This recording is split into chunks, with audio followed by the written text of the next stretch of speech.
AI आपके दिमाग को धीरे धीरे खोखला किए जा रहा है। जितना ज्यादा आप चैट जीपीटी का इस्तेमाल कर रहे हो, जितना ज्यादा आप आर्टिफिशियल इंटेलिजेंस का इस्तेमाल कर रहे हो, उतनी ही कम आपकी खुद की इंटेलिजेंस हो रही है। मैं जानता हूं इस सवाल को आंसर करना बहुत अनकंफर्टेबल है, क्योंकि मैंने खुद पिछले 2.5 सालों में बहुत एक्सटेंसिवली इस्तेमाल किया है एआई का और एआई को प्रमोट किया है। लेकिन जो नई साइंटिफिक रिसर्च इस चीज को लेकर आ रही है वो सही में बहुत शॉकिंग है। हम सबको लगा था कि एआई को इस्तेमाल करने से हम और स्मार्ट बनेंगे, लेकिन यहां पर हो इसका उल्टा ही रहा है। लोग और स्टूपिड बनते जा रहे हैं। आज से करीब 10 साल पहले याद करके देखो, आपको कितने फोन नंबर्स याद थे? 7-8 फोन नंबर्स, 4-5 फोन नंबर्स, या कम से कम 2-3 फोन नंबर्स तो आपको याद ही होंगे। लेकिन आज 2025 में सोचो आपको कितने फोन नंबर्स याद हैं? मुश्किल से 1-2 फोन नंबर्स याद होंगे। ऐसा इसलिए है क्योंकि अब सब नंबर्स फोन में सेव्ड होते हैं और उन्हें याद रखने की जरूरत नहीं पड़ती। इसी तरह आज से करीब 10 साल पहले जब आप कहीं जाते थे तो आपको रास्ते याद रहते थे, अपने शहर में आपको अलग अलग लैंडमार्क्स याद थे। लेकिन आज आप सिर्फ गूगल मैप्स खोलते हैं और वहां से रास्ता फॉलो करते हैं। ये 2 बहुत छोटे से उदाहरण हैं दोस्तों, लेकिन इन्हीं से ही आपको इस प्रॉब्लम की सीरियसनेस पता चल जानी चाहिए।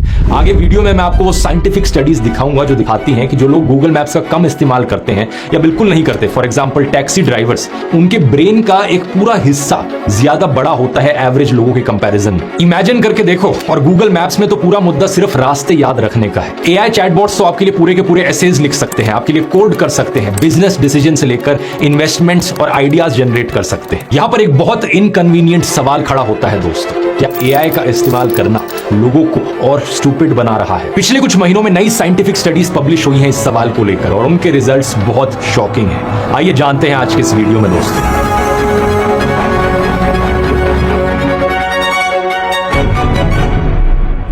आप में से शायद कई लोगों के मन में सवाल आ रहा होगा दोस्तों कि ये कैसी हिपोक्रेसी है। मतलब मेरा खुद का एआई प्लेटफॉर्म है एआई फिएस्टा, जहां पर मैं अलग अलग एआई चैटबॉट्स ऑफर करता हूं आपको, और आज मैं खुद ही एआई की इतनी बुराई कर रहा हूं अपने वीडियो में। ये कैसे हो सकता है? तो मैं यहां पर कहना चाहूंगा कि ये हिपोक्रेसी नहीं, मैं इसे जिम्मेदारी मानता हूं। मैं आपके थ्रू कनेक्टेड हूं सोशल मीडिया के माध्यम से। अगर सोशल मीडिया ना होता तो मैं वीडियोस भी ना बना पा रहा हूं। लेकिन फिर भी मैंने पिछले कई वीडियोस में सोशल मीडिया प्लेटफॉर्म्स के नेगेटिव इंपैक्ट की बहुत चर्चा करी। इवन मैंने ये तक कहा है कि social media as a technology का जो इंसानियत पर इंपैक्ट रहा है वो ओवरऑल इफेक्टिवली कहीं ना कहीं नेगेटिव ही है। सिमिलरली स्मार्टफोन्स, मैं खुद एक स्मार्टफोन का इस्तेमाल करता हूं, स्मार्टफोन के जरिए वीडियो बनाता हूं, लेकिन फिर भी स्मार्टफोन एडिक्शन पर मैंने बहुत बात करी है। इस पूरे वीडियो में मैंने बार बार समझाया कि कैसे स्मार्टफोन्स का एक बहुत ही हानिकारक इंपैक्ट पड़ रहा है हमारी नई जनरेशन पर। तो इसी तरीके से एआई की भी पूरी सच्चाई बताना मैं इसे अपनी जिम्मेदारी मानता हूं। इस पूरे मुद्दे से रिलेटेड 3 मेजर रिसर्च पेपर्स पिछले 1 साल में सामने आए हैं दोस्तों। पहला है ये 2025 में अमेरिका के MIT मीडिया लैब के द्वारा कंडक्ट की गई स्टडी। इस स्टडी में रिसर्चर्स ने 54 पार्टिसिपेंट्स को एक ऐसे लिखने को कहा और इन पार्टिसिपेंट्स को 3 अलग अलग ग्रुप्स में डिवाइड किया गया। पहले ग्रुप को चैट जीपीटी यूज करना अलाउ किया गया, दूसरे को सिर्फ गूगल सर्च करना अलाउड रखा गया और तीसरे को पूरा ऐसे खुद से लिखने को कहा गया। इन सब लोगों के ऐसे लिखने के दौरान एक EEG मशीन का इस्तेमाल किया गया ताकि उनकी ब्रेन एक्टिविटी रिकॉर्ड की जा सके। और यहाँ पर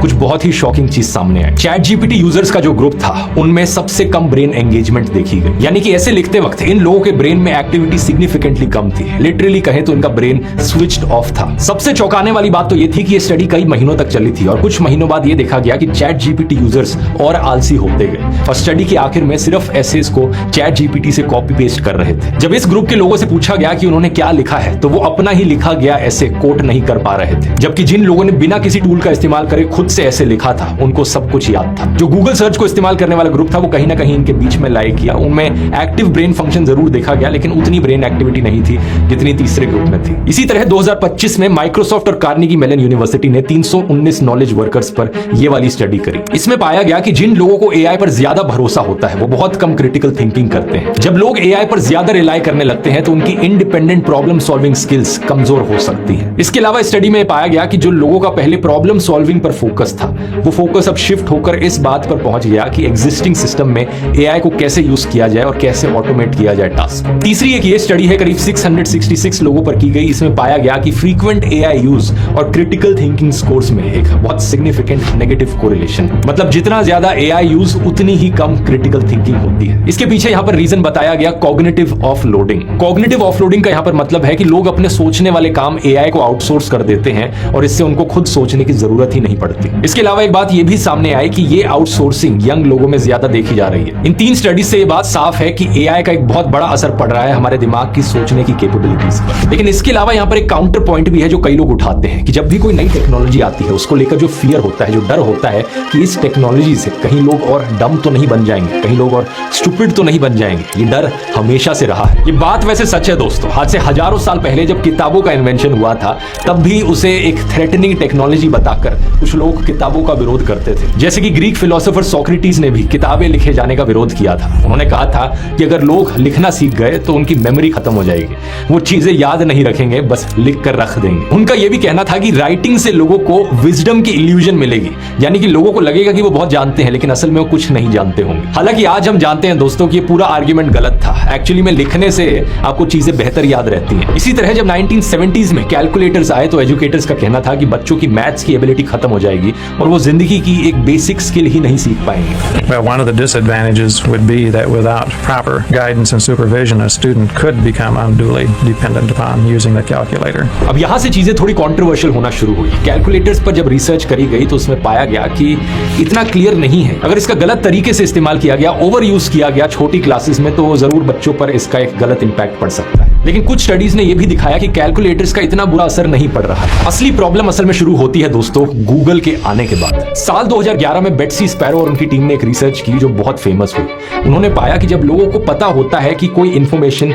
कहीं पर अवेलेबल है, जैसे कि इंटरनेट पर, तो वो उसे याद रखने की कोशिश कम करते हैं। इसे गूगल इफेक्ट या डिजिटल एमनीजिया का नाम दिया गया। अगर हमारे दिमाग को पता है कि कोई चीज गूगल पर सर्च करने पर मिल ही जाएगी तो उसे स्टोर करने में हमारा दिमाग एनर्जी वेस्ट नहीं करता। जैसे कि आपने कोई किताब पढ़ते वक्त कोई नया इंग्लिश का वर्ड देखा और फिर आप उसे गूगल करने निकलते हो उसका मीनिंग पता करने के लिए। उस समय जरूर आपको उस वर्ड का मीनिंग पता लग जाएगा, लेकिन फिर कुछ दिन बाद अगर वो वर्ड दोबारा आपके सामने दिखा तो मुश्किल है कि आपको याद रहेगा कि उसका मतलब क्या था। इस गूगल इफेक्ट की वजह से दिमाग में इंफॉर्मेशन नहीं बल्कि वो इंफॉर्मेशन कहां मिलेगी ये चीज स्टोर होती है। जैसे कि उन वेबसाइट्स का नाम क्या है जहां पर वो इंफॉर्मेशन आपको मिले। ये चीज फिर भी रिलेटिवली इतनी खतरनाक नहीं लगती सुनने में, लेकिन असली खतरा रिसर्चर्स ने नोटिस किया गूगल मैप्स जैसी नेविगेशन एप्स में। नेविगेशन दोस्तों यानी कि किसी भी गिवन एरिया में रास्ता ढूंढ पाना, ये हमारे ब्रेन के लिए सबसे डिमांडिंग टास्क में से एक होता है। इसके लिए हमारा ब्रेन हिपोकैम्पस वाले हिस्से का इस्तेमाल करता है जो कि एग्जैक्टली यहां पर लाई करता है ब्रेन में।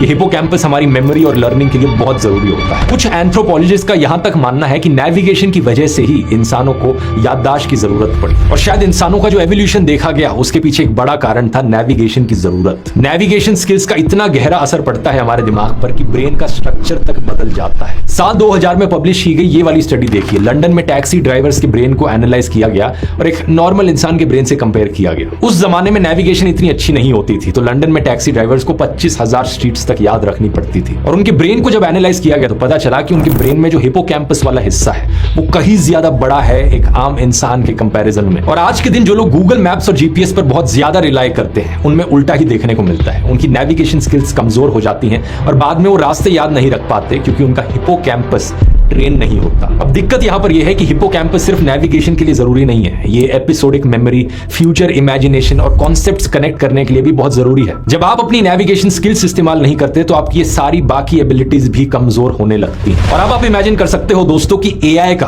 किस लेवल का खतरनाक इंपैक्ट पड़ेगा लोगों के दिमाग पर। एआई की वजह से हम सोचना ही कम कर रहे हैं और इससे दिमाग के कौन कौन से हिस्सों पर इंपैक्ट पड़ेगा ये असर जानने में कुछ सालों का समय लग सकता है, क्योंकि रिसर्च करने में टाइम लगता है और लॉन्ग टर्म इंपैक्ट पता करने में कई साल लग सकते हैं। लेकिन अभी तक बताई गई इंफॉर्मेशन से आप अंदाजा जरूर लगा सकते हैं कि चीजें किस दिशा में आगे बढ़ रही हैं। एक ह्यूमन ब्रेन बॉडी का सिर्फ 2% हिस्सा है लेकिन 20% एनर्जी कंज्यूम करता है। इसलिए एवोल्यूशन ने हमें कॉग्निटिव माइजर यानी दिमागी रूप से कंजूस बनाया है। सभी इंसानों की टेंडेंसी होती है कि हम किसी भी काम में कम से कम मेंटल एफर्ट करना चाहते हैं और जहां भी कम दिमाग लगाने का मौका मिले वहां हम कम से कम दिमाग लगाते हैं। जब हमारे ब्रेन को पता चलता है कि कोई रिलायबल एजेंट उसका काम हैंडल कर रहा है तो वो एनर्जी बचाने के लिए खुद को स्विच ऑफ कर देता है। लेकिन इसमें प्रॉब्लम यह है कि हमारे ब्रेन को सीखने के लिए, लर्न करने के लिए फ्रिक्शन चाहिए। अगर कोई चैलेंज नहीं होगा तो वो कुछ भी नहीं सीखेगा। और जब तक आप खुद से स्ट्रगल नहीं करेंगे, खुद से सोचेंगे नहीं, खुद से गलती नहीं करेंगे, फिर से ट्राई नहीं करेंगे, तब तक आपके ब्रेन के नेटवर्क स्ट्रांग नहीं होंगे। और दूसरी तरफ बात यह है कि एवोल्यूशन ने हमें हर उस टेक्नोलॉजी को अपनाने के लिए तैयार किया है जो हमारा काम आसान करती है। और यहीं पर दोस्तों एक पैराडॉक्स पैदा होता है। हमें अपना काम आसान भी करना है लेकिन अपने ब्रेन को चैलेंजेस और कॉम्प्लेक्स प्रॉब्लम सॉल्व करने के लिए तैयार भी करना है। एआई की वजह वजह से सबसे ज्यादा खतरा उन लोगों को है जो किसी काम को बहुत डीपली करना नहीं जानते हैं, क्योंकि अब एआई की वजह से उनके दिमाग में वो सारे प्रोसेसेस डेवलप ही नहीं होंगे जो ग्रंट वर्क से आते हैं। ग्रंट वर्क यानी वो काम जो बहुत रेपिटेटिव, बोरिंग और फिजिकली डिमांडिंग काम होते हैं, जैसे कि स्टूडेंट्स के लिए एक लंबा सा ऐसे लिखना, बहुत